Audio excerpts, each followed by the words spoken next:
The most commonly said thing when people come into these rooms is they go, "This is so obvious. Why didn't somebody do this before?"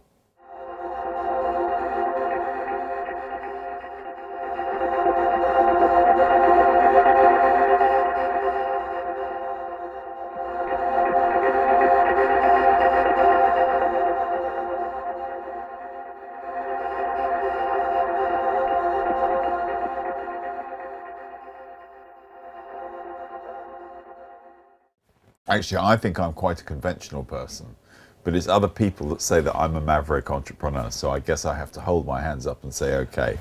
I think, people are interested in me because I got to the age of 40. And when I was a kid growing up, I was going to be a millionaire by the time I was 20. And then I was having a good time, doing all the things we did in those days. And I thought I'll put off being a millionaire till I'm 30, went through my 30s, and then got to 40 and thought I've completely forgotten to be a millionaire.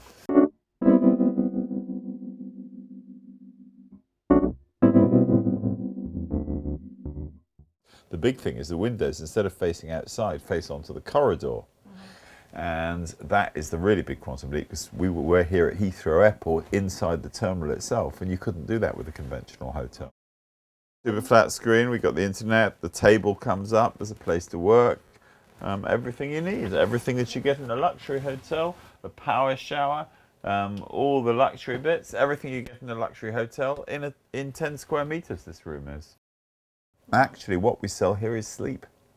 Very, very good cotton, really good quality, very good mattresses, quiet, air conditioned, your own loo. That's what you need.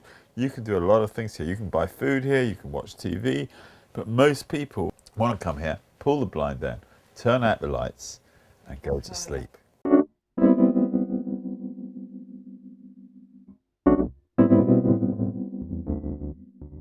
I looked around for other things that could be called yo, and I looked at Japanese capsule hotels, and I thought there's nobody's going to want to stay in those. And I just spent hours and days and months and weeks, trying to figure out how to do luxury in a small space. I call it the quantum leap.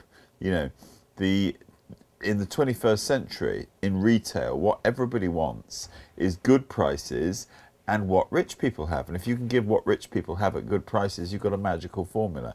And I was actually coming back from Kuwait, and I was lucky enough to be upgraded to British Airways first class on the flatbed seats in the aeroplanes. And I remember waking up and thinking, this is how we should make this look. And they do look a bit like the interior of first class on an aeroplane.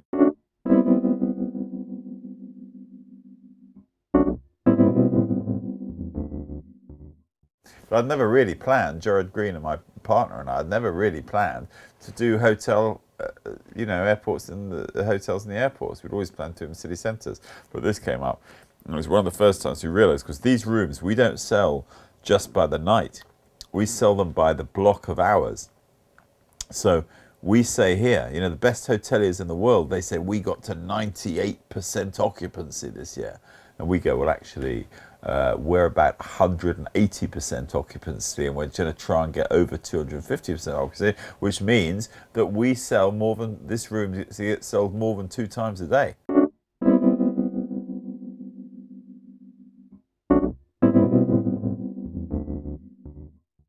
First of all, if I'd done market research, if I said to you, would you like to sleep in a 7 square meter room with no natural light? You'd have gone, no way, Jose. You can't market research a market that doesn't exist. And also, when you're doing something new, for everybody from the builders and the designers, there's a million headaches to try and convince people to see it your way. Once you can see it a different way, that's why creativity and innovation is often done by entrepreneurs and not by big companies. Now, how do I convince other people it's obvious? Most people would say you write a 20-page document and you do research. It doesn't work. Everybody knows that. On the front of my business plan, it says, if you want to make God laugh, show him your business plan. And people said to me, you can't give that to the bank. I said, when I showed the bank, they laughed. They said, you're dead right. So what we did with these actually is we built prototypes of them, full-size prototypes, and we exhibited them at design exhibitions.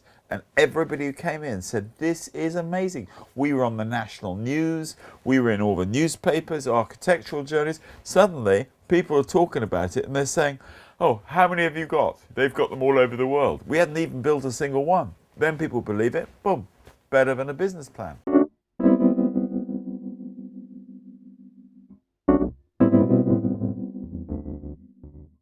We have a thing within our organisation called Can I, and it stands for constant and never-ending innovation. And here we're sitting in the premium room. Next door here, we've got the standard rooms. Later we're doing economy rooms. When we go to America, we're doing suites. You know, like you have limos, stretch limos. Well, you take like a mini and stretch the mini. We'll have suites. They'll still be smaller than anybody else's rooms, but we'll call them suites. People go, oh, I'm going to stay in a suite tonight. I think that's right. I think it's a great formula to bring to everybody what rich people have. Here you can go to different states of lighting. Here, I don't know if it'll show up on the camera here. Here we go. It's bedtime.